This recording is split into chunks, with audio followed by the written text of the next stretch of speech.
దాని ముందు నాకు తెలియదు పల్నాడు అంటే ఏంటి. ఆనెస్ట్లీ ఇండియా లెవెల్లో పల్నాడు గురించి ఏం తెలియదు ఎవరికి. అందరికి విజయవాడ, విశాఖపట్నం, తిరుపతి తెలుసు అంతే. పల్నాడు గురించి ఎవరికి తెలియదు. ఇప్పుడు పల్నాడు మొత్తం ఫేమస్ అయింది మొత్తం India wide. But for what?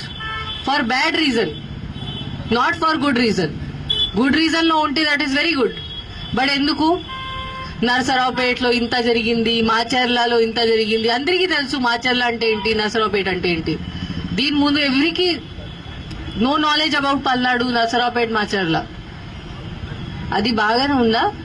బాగలేదు కదా. అట్లా ఉండాలా? లేదు కదా. సో ఇప్పుడు this is the last thing. ఇప్పుడు 4th నాడు మనకి కౌంటింగ్ జరుగుతుంది. ఇక్కడ Narasaraopet parliamentary constituency head quarter ఉంది. ఇక్కడే జరుగుతుంది కౌంటింగ్. దగ్గర మన టౌన్ బయటనే ఉంది కౌంటింగ్ వెన్యూ. ఇప్పుడు అందరూ చూస్తున్నారు. ఎలక్షన్ కమిషన్ కూడా నిన్న ఒక వీసీ చేసి ఆంధ్రప్రదేశ్ ది రివ్యూ చేయడం జరిగింది. అప్పుడు కూడా పల్నాడు డిస్ట్రిక్ట్ కి ఎంత టైం ఇచ్చారు, అంత టైం ఎవరికి ఇవ్వలేదు. ఇంత కాన్సన్ట్రేట్ చేశారు పల్నాడు డిస్ట్రిక్ట్ మీద. సో ఇప్పుడు అందరూ చూస్తున్నారు పల్నాడు అంటే ఏంటి, కౌంటింగ్ రోజు మళ్ళీ ఏదో జరుగుతుందా అట్లా అనుకుంటున్నారు. మళ్ళీ ఏదో జరిగితే పల్నాడు పోలీస్ పేరుది నాశనం అవుతుంది. పల్నాడు పోలీస్ మీద ఎవరికి నమ్మకం ఉండదు. So this is our last chance. Palnadu police image save చేయడానికి ఇది మన లాస్ట్ ఛాన్స్ ఉంది. బట్ యాజ్ నేను చెప్పాను, నాకు తెలుసు దట్ పల్నాడు పోలీస్ ఆఫీసర్స్ మీరు అందరూ ఉన్నారు. You are very good quality officers. చాలా ఎక్సలెంట్ ఉన్నారు, చాలా ఫిట్ ఉన్నారు, చాలా డెడికేటెడ్, చాలా హార్డ్ వర్క్ కూడా ఉన్నారు. ఓన్లీ ఒక డైరెక్షన్ మీకు కావాలి, ఒక లీడర్షిప్ మీకు కావాలి. ఆ డైరెక్షన్ మీకు ప్రాపర్ గా ఎవరు ఇస్తే మీరు ఏదైనా చేయగలుగుతారు. అది నాకు తెలుసు. అండ్ ఇప్పుడు టైం వచ్చింది. ఆ టైం వచ్చింది. మన మీద ఒక పెద్ద క్వశ్చన్ మార్క్ ఉంది.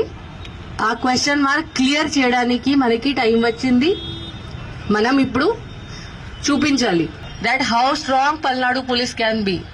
కి ఇక్కడ నరసరావుపేటలో, పల్నాడు డిస్ట్రిక్ట్ లో పల్నాడు పోలీస్ ఉంటే ఎవరు ఏం చేయడానికి లేదు, ఏం క్రిమినల్ యాక్టివిటీ ఇక్కడ జరగడానికి లేదు.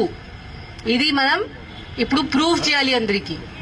ఇక్కడ ఓన్లీ పీస్ఫుల్ ప్రాపర్ బిహేవియర్ జరుగుతుంది, అరాచకంగా ఇక్కడ జరగదు. ఇది మనం ప్రూవ్ చేయాలి, చూపించాలి. ఎవరికి ఇంత ధైర్యం ఉంటే బయట వచ్చి ఏదో గొడవ చేస్తే మనం వాళ్ళకి అసలు వదిలేము.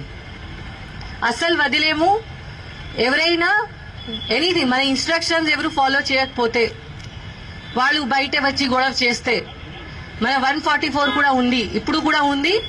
ఇప్పుడు పబ్లిక్ బెనిఫిట్ కోసం మనం ఇంత స్ట్రిక్ట్ గా ఇంప్లిమెంట్ చేయట్లేదు. బికాస్ దానివల్ల చాలా మంది innocent persons, small shop keepers ఉన్నారు, వాళ్ళకి చాలా నష్టం జరుగుతుంది. కాబట్టి మనం ఇప్పుడు రిలాక్స్ అయ్యాము. 1 జూన్ నుంచి మనం మళ్ళీ 144 సెక్షన్ ఇంప్లిమెంట్ గట్టిగా చేస్తాము. అప్పుడు ఎవరు బయట తిరిగితే ఆర్ ఎవరు ఎనీ ఇల్లీగల్ యాక్టివిటీ చేస్తే, ఇక్కడ మద్యం తాగితే బయటే, రోడ్ మీద రౌడీజం చేస్తే, ఇప్పుడు కూడా రోడ్ మీద rowdyism, any type of criminality ఎవరైనా చేస్తే, క్రిమినల్ బిహేవియర్, అది మనం అస్సలు యాక్సెప్ట్ చేయము. వీ హ్యావ్ టు షో మనం పోలీస్ వాళ్ళు ఉన్నాము, మనం లా అబైడింగ్ సిటిజన్స్ కి మన ఫ్రెండ్. ఎవరు అనుకుంటున్నారు కి నేను ఏదైనా చేయవచ్చు, వాళ్ళకి మనం we will teach them a lesson. వాళ్ళకి చూపిస్తాము ఏముంది. ఇప్పుడు మన పోలీస్ డిపార్ట్మెంట్ ఇప్పుడు మనం అందరంకి ఏం